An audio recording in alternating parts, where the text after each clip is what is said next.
Alejandría, fundada por Alejandro Magno en el 332 a.C., tras haber arrebatado Egipto a los persas, es una ciudad situada a orillas del Mediterráneo, en la parte más occidental del delta del río Nilo.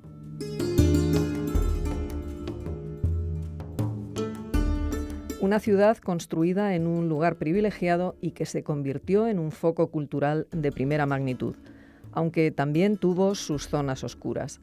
De todo ello quiere hablarnos hoy en Sin Distancias Raquel López Melero, que es profesora de Historia Antigua en la UNED.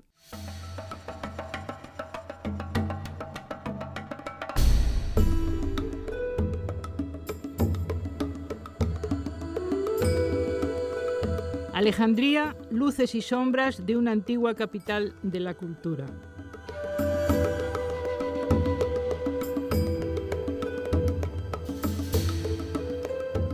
En el título de esta breve intervención he intentado sintetizar el perfil sorprendente, único, de esa hermosa ciudad prácticamente desaparecida hoy en día bajo las aguas y bajo la nueva construcción, que fundara Alejandro Magno en un solar privilegiado y que logró perpetuarse en sus asombrosas dimensiones durante bastante más de medio siglo.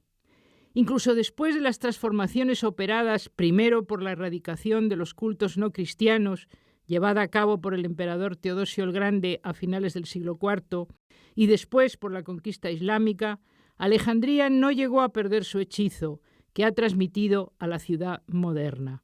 Por eso la convirtió el escritor Lawrence Durrell en escenario de su magnífico cuarteto. La antigua Alejandría irradiaba cultura, pero también tenía muchas sombras. El historiador Diodoro de Sicilia quedó prendado de ella cuando visitó Egipto a mediados del siglo I de la otra era. Nos dice que era la primera ciudad del mundo civilizado, muy por delante de todas las demás en elegancia, extensión, riqueza y lujo. A su lado, Atenas se había quedado muy pequeña, Roma carecía aún de monumentalidad y a Constantinopla le faltaban siglos para nacer. Aún así, no deja de mencionar Diodoro cierto incidente que contribuye también a retratar su singularidad. Un ciudadano romano que acudía en embajada había matado accidentalmente a un gato, animal sagrado para los egipcios, provocando con ello un gran tumulto. La enardecida multitud exigía para él la pena de muerte. A lo largo de toda su historia, Alejandría fue muy cruel y violenta, como prueba el terrible final de la famosa filósofa Hipatia.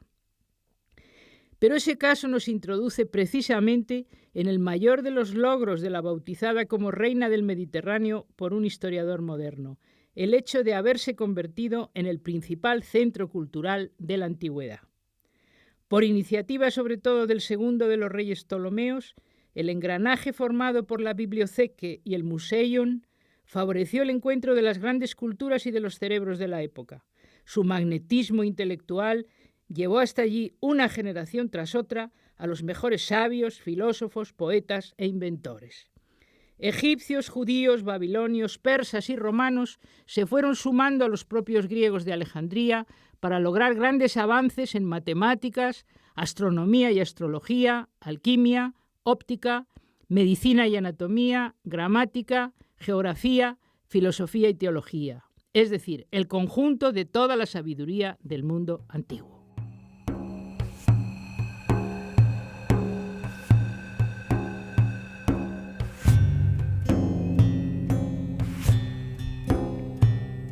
A propósito del palacio construido por el emperador Augusto, que venía a sumarse a los que habían erigido sucesivamente los reyes Ptolomeos durante los 3 siglos que duró la dinastía, los 3 últimos siglos de la otra era, comenta el historiador judío Filón, oriundo de la ciudad. Es enorme y se ve desde todas partes.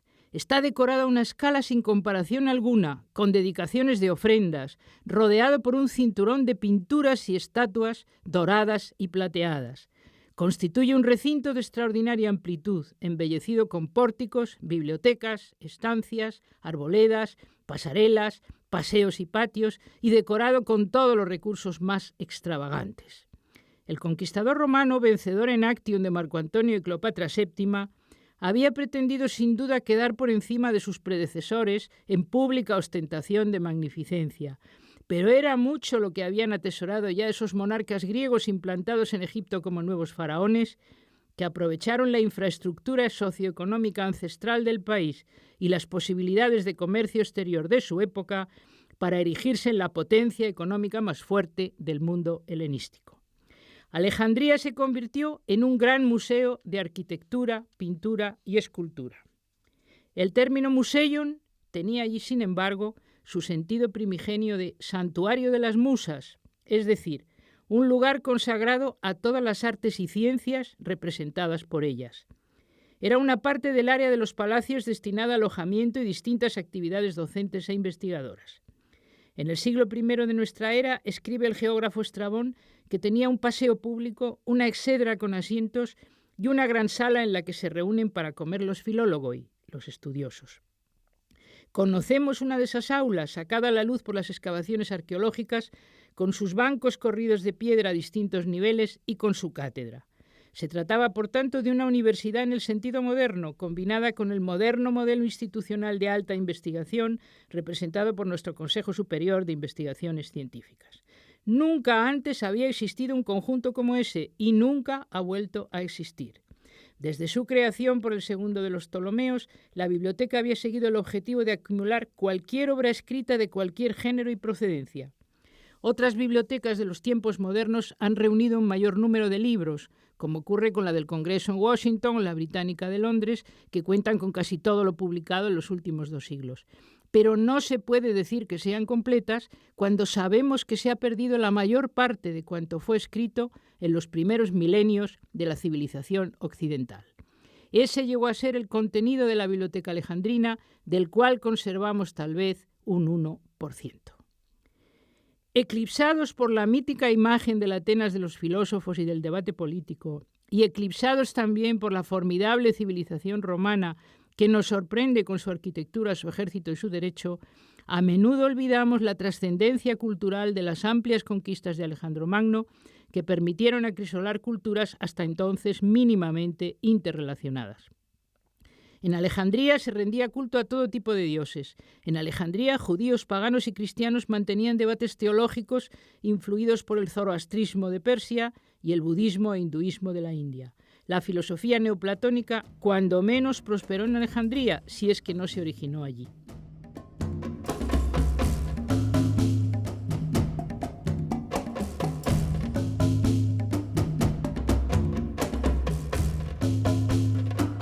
En otro orden de cosas, la ciudad estaba llena de maravillosos ingenios mecánicos. Tenía una escuela de anatomía de tal magnitud que dio lugar a la leyenda, así considerada hoy en día, de que en ella se hacían vivisecciones con condenados a muerte. Por allí pasó de joven Galeno, que ha dado su nombre al común de los médicos, y no es de extrañar porque el historiador Ammiano Marcelino, que escribe en el siglo IV, certifica una pervivencia más bien residual de las artes y las ciencias en esa época.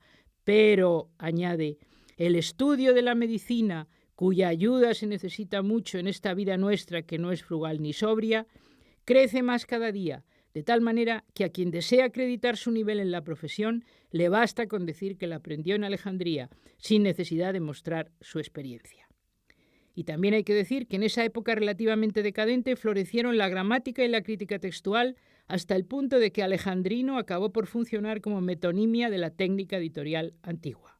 La nómina de primeras figuras que dejaron su nombre en el Museion Alejandrino es por demás sorprendente. Claudio Ptolomeo, padre de la astronomía y la geografía. Eratóstenes, primero en medir la circunferencia de la Tierra. Aristarco, primero en considerar un sistema solar heliocéntrico. Plotino, fundador del neoplatonismo. Clemente, padre de la teología cristiana. Arrio, el gran hereje del cristianismo. Filón, el teólogo judío radical. En el aspecto económico, Alejandría fue durante largo tiempo el ombligo del mundo. Basta con leer al preciado Dion apodado de Boca de Oro, Crisóstomos, en su elogio de la ciudad. No solamente tenéis un monopolio de la navegación de todo el Mediterráneo por la belleza de vuestros puertos, la magnitud de vuestra flota y la abundancia y atractivo de los productos de todas partes que comerciáis, sino que también las aguas de más allá, el Mar Rojo y el Océano Índico, están a vuestro alcance. El resultado es que es vuestro no solo el comercio de unas cuantas islas, estrechos e istmos, sino prácticamente de todo el mundo, porque Alejandría está situada, por así decirlo, en la encrucijada de todo el mundo, incluso de sus más remotas tierras, como si fuera un mercado que sirviera a una sola ciudad, reuniendo a todos en un único lugar y, hasta donde fuera posible, haciendo a todos de una misma raza. Ese texto fue escrito en el siglo II. Un autor incluido en la llamada Historia Augusta nos ofrece para el siglo IV, una época considerada modernamente de economía capitalista, la otra cara de la moneda. La gente es por demás facciosa, engreída y violenta. Rica, acaudalada y próspera es esa ciudad donde nadie permanece ocioso. Unos son sopladores de vidrio, otros trabajan el papiro, otros se ocupan de tejer el lino. Todo el mundo parece estar integrado de alguna manera en una actividad artesanal o profesión. Los gotosos, los circuncidados, léase judíos, los ciegos, todos tienen algún tipo de negocio. Ni siquiera los mutilados viven en la ociosidad. Todos tienen solamente un Dios, Mamón, dinero. Cristianos, judíos, todos rinden culto a esa divinidad. Digno sería de una ciudad que ostenta la primacía sobre todo Egipto, por su tamaño y su prosperidad, estar dotada de mejores principios.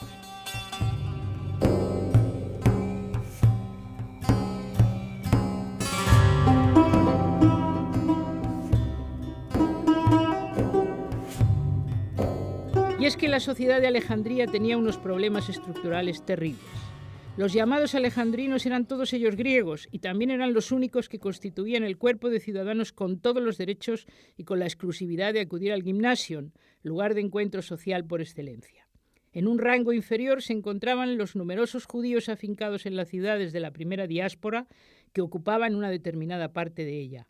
Y también vivían allí egipcios, con las mismas restricciones que las comunidades de extranjeros llegadas de todas partes.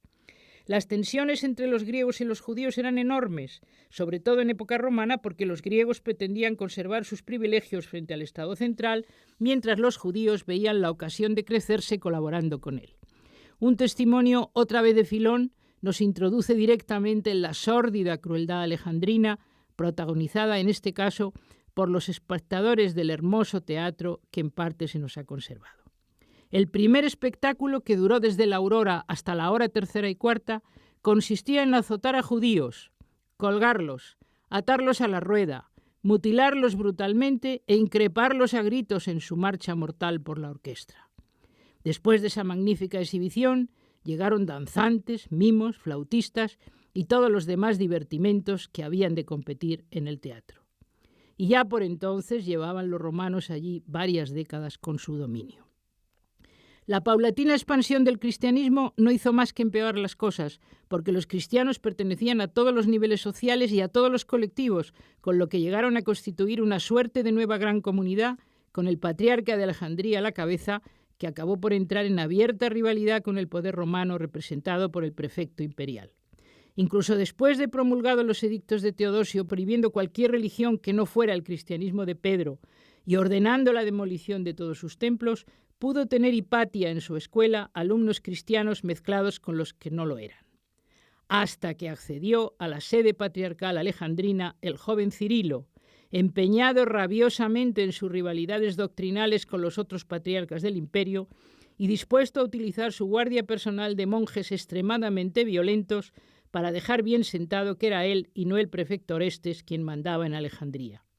Hipatia, con su autoridad académica y con su prestigio, constituía un obstáculo para sus ambiciones. No era por entonces la hermosa joven que vemos en la película Ágora, porque parece demostrado que ya había cumplido los 60. Y su muerte, cruel y humillante hasta dejarlo de sobra, no fue, según afirma tajantemente María Chilska, máxima especialista en el tema, un crimen religioso, sino un crimen político. Pero, en cualquier caso, esa muerte empañó para siempre el recuerdo de una singularísima ciudad con su amplio registro de asombrosos logros intelectuales y de linchamientos de la más baja condición humana.